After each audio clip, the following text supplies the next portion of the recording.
Imagine if the fear that have been holding you back, making you feel trapped and exhausted, were nothing more than illusions created by your mind. What if you could break free from these illusions and reclaim your life, feeling empowered and fearless?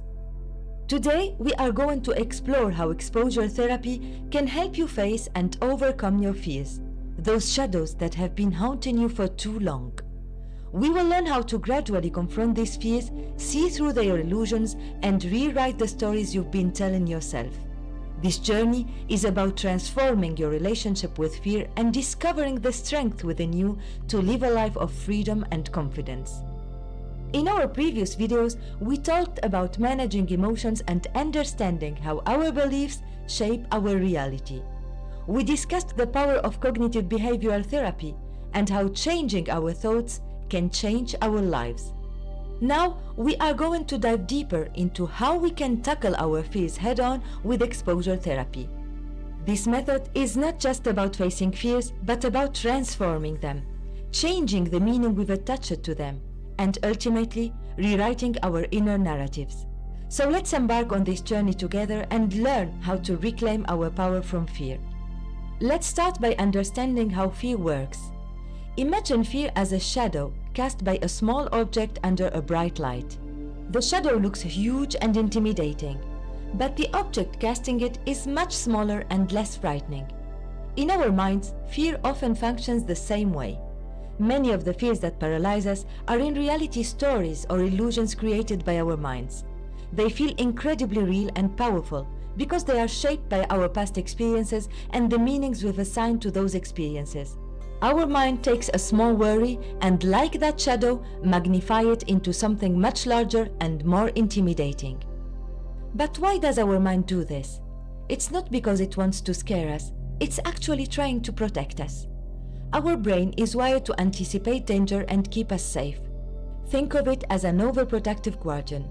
When it detects a potential threat, even if it's a minor one, it blows it out of proportion to ensure we take notice and stay safe. This mechanism dates back to our ancestors who needed to react quickly to real physical dangers like predators. Today, however, this same mechanism can turn minor concerns into overwhelming fears, even when the danger isn't real or immediate. The meaning we assign to our fears plays a huge role in how they affect us. Imagine you are afraid of public speaking. This fear might stem from an embarrassing moment in your past where you stumbled over your words. Over time, you might have told yourself a story that you are bad at public speaking, that everyone will judge you, and that you will always fail. This story makes the fear much more intense than it needs to be. By assigning such a heavy meaning to a single event, we amplify the fear, making it seem like an unbreakable reality. It's like our minds are holding up a funhouse mirror, making a small flaw look gigantic and unsurmountable. Recognizing that these fears are not as real or as big as they seem is the first step towards reclaiming control over them. By understanding this, we start to see through the illusions and prepare ourselves to face and dissolve them.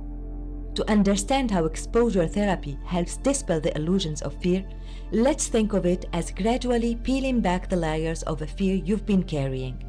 By facing these fears step by step, you shine a light on them, revealing that they are not as overpowering as they seem.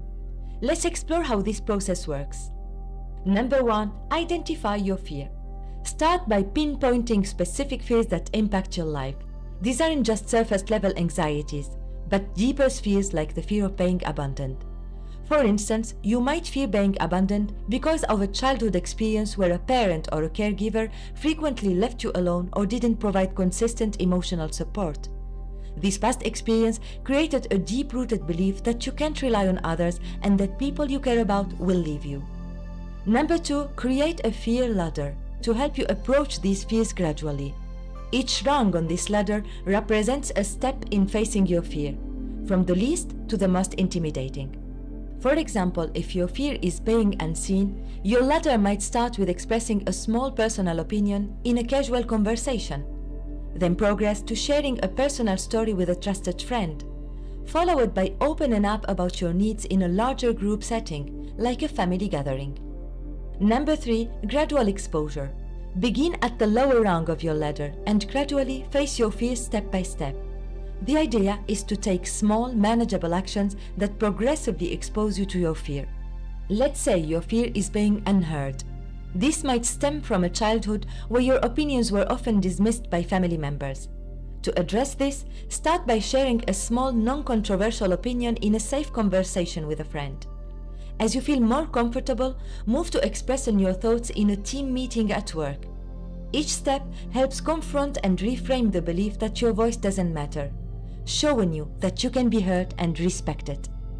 Let's see the two techniques used in exposure therapy to face your fear in a safe, progressive environment. The in vivo exposure. This involves facing your fear directly in real-life situations. For example, if you fear being abandoned, which could be triggered by a partner not responding to your text immediately, start by allowing yourself to wait for their response without sending follow-up messages. Gradually, build up to situations where you trust your partner to go out with friends without constant reassurance. This helps you see that you can handle temporary separations and that not all delays or absences means abandonment. Imaginal exposure. If direct exposure is too intense initially, start with imaginal exposure. Visualize yourself in situations where your fear is present and imagine handling it positively. For example, if you have a fear of being unworthy because you were often compared unfavorably to siblings or peers, picture yourself being appreciated for your unique contribution in a work project or being praised by friends for your support. This mental rehearsal helps prepare you for real-life scenarios, making actual exposure less daunting. Consider a fear of being abandoned, rooted in a childhood where you often felt neglected by your caregivers. Your fear ladder could start with allowing yourself to be alone for short periods without seeking immediate contact or reassurance from friends or family. The next step might be trusting a close friend to follow through on plans without feeling the need to check in constantly. Eventually, you might allow a partner to go on a trip without feeling anxious about being left behind. Begin with the least intimidating step, being alone for an evening, without texting friends for reassurance. As you feel more comfortable, move to trusting your friend to meet up as planned without checking in repeatedly. Each action helps you confront the belief that you will always be left alone, reinforcing the reality that you can trust others and that temporary separations do not mean abandonment. Whether it's overcoming a fear of being unheard by voicing your thoughts in safe environments, or feeling unworthy by accepting and valuing your contributions, gradual exposure helps you see through the illusions of fear, turning them into manageable realities. When you start to face your fears, something incredible happens. You begin to see through the illusion that your mind has built up. The fears that once seemed unsurmountable start to shrink down to their real size. Imagine you are in a foggy forest at night, and every shadow looks like a monster. As the sun rises and the fog clears, you realize they were just harmless trees and bushes all along. Facing your fears through gradual exposure works the same way. It clears the fog, showing that the monsters you feared were just shadows. Each time you confront a fear, you peel away a layer of illusion, revealing the true, more manageable nature of your fear. Rewriting the story around your fears transforms not just your perception, but also your behavior. Once you start seeing fears for what they really are, your reactions to them change. You no longer feel the same level of dread or avoidance. Instead, you become more confident and proactive. For example, if you've always believed that you are unworthy of love because of past rejections, facing situations where you seek and receive genuine affections helps rewrite that story.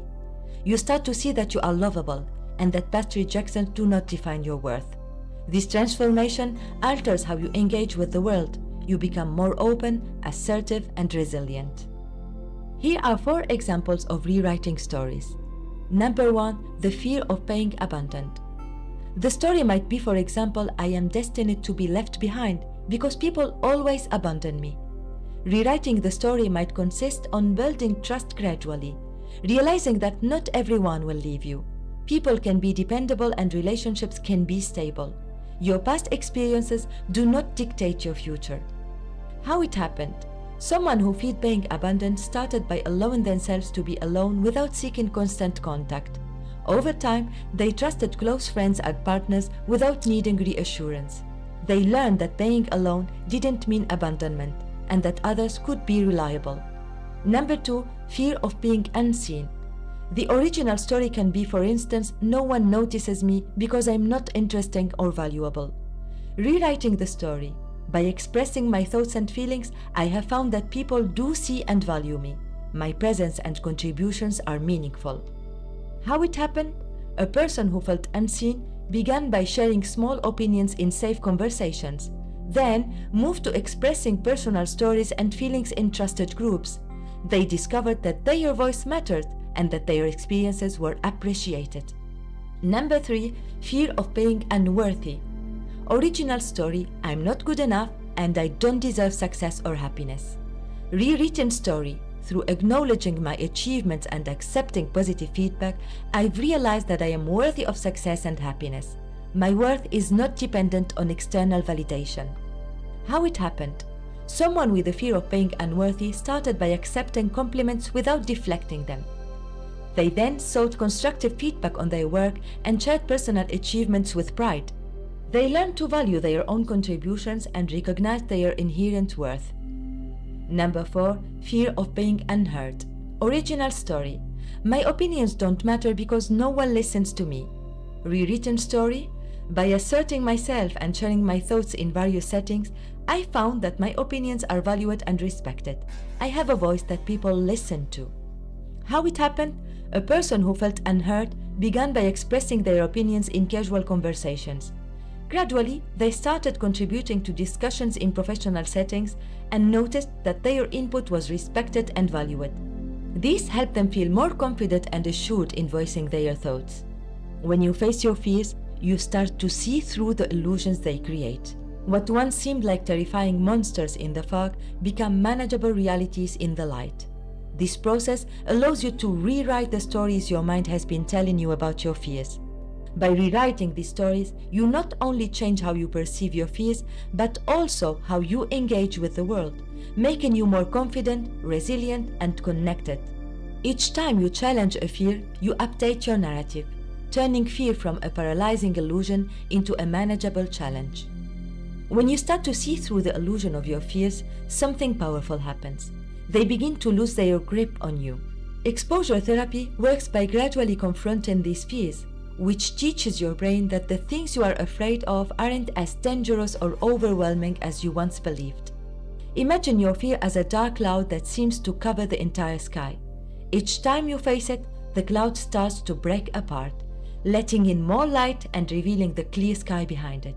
As you continue this process, the fear diminishes, and what once felt like an insurmountable obstacle becomes something you can manage. By repeatedly exposing yourself to your fears in a controlled and gradual way, you essentially retrain your brain to respond with less anxiety and more calmness, leading to a significant reduction in the power that fear has over you. Facing your fears isn't just about reducing the fear itself. It also builds your confidence in remarkable ways. Each time you confront a fear and come out the other side, you prove to yourself that you are capable of handling difficult situations. This boosts your self-esteem and resilience. Think of it like strengthening a muscle. The more you exercise it, the stronger it becomes. Similarly, every time you face a fear and succeed, even in small steps, you reinforce the belief that you can cope with challenges. This growing confidence spills over into other areas of your life, making you more willing to take on new opportunities and less likely to be held back by anxiety. As your confidence increases, you start to see yourself not as a victim of your fears, but as someone who has the strength and ability to overcome them. Reducing fear and building confidence leads to profound improvements in your overall quality of life. When you are not constantly held back by fear, you have more freedom to pursue your goals, enjoy relationships, and engage in activities that bring you joy. Life becomes more vibrant and fulfilling because you are no longer spending energy avoiding things that scares you. Instead, you are actively participating in your life and making choices based on what you want rather than what you are afraid of. For instance, if your fear of being unworthy has kept you from applying for a job you want, overcoming that fear opens up new career opportunities.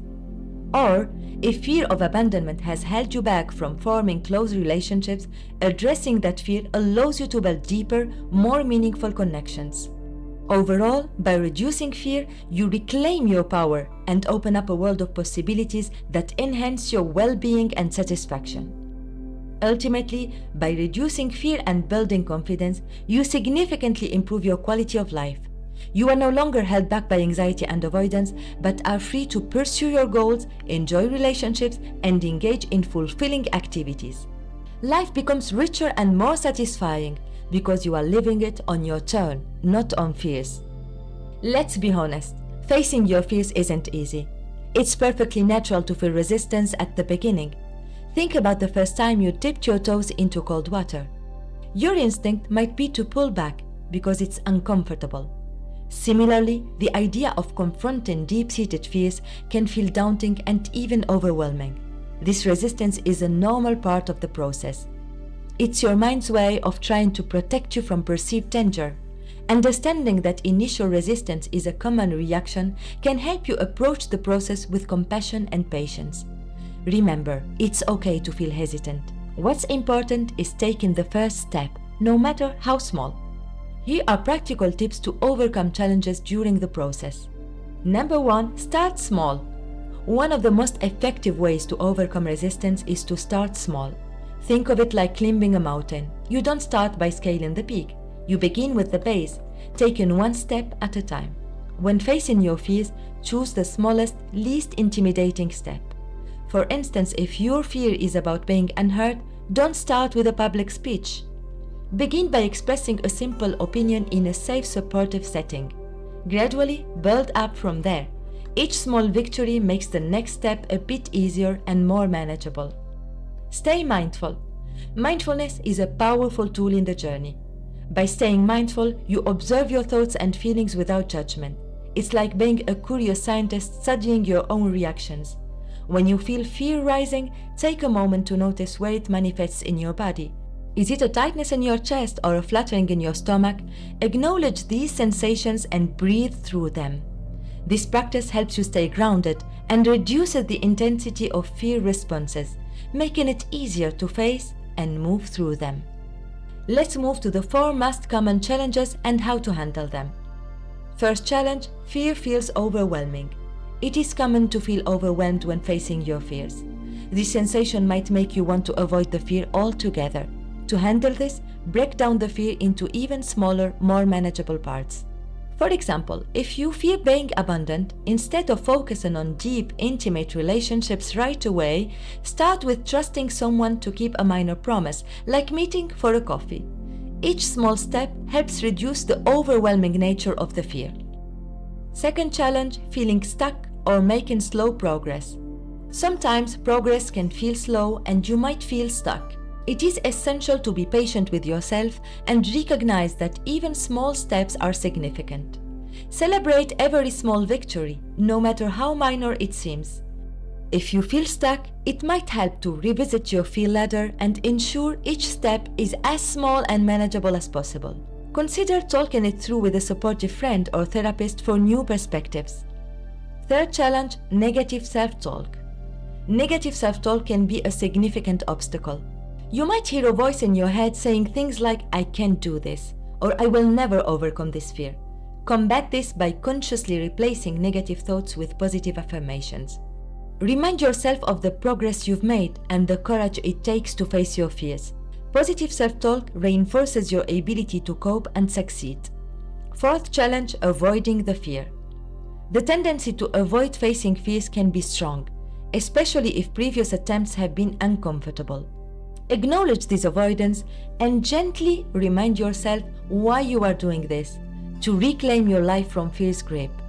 Try to reframe the situation by focusing on the positive outcomes of overcoming the fear, such as increased freedom and confidence.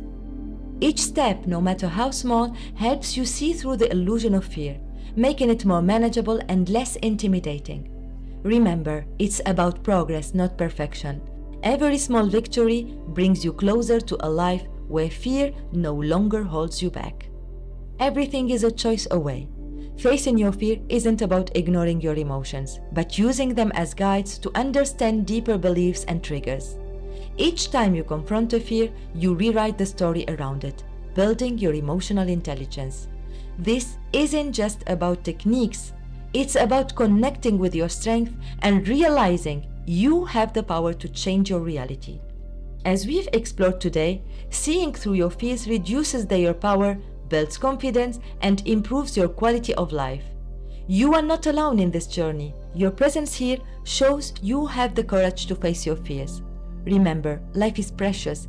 Embrace each moment and reclaim your power. Next, we will dive into problem-solving skills for emotional well-being, exploring how effective problem-solving enhances your mental health. Make sure to subscribe to Kay's Calm Kit and hit the notification bell so you don't miss it. What fears are you facing? How are you overcoming them? Share in the comments. I would love to hear your stories. And if you found value in this video, please like and share it. Thank you for your time and courage. See you in the next video. Much love.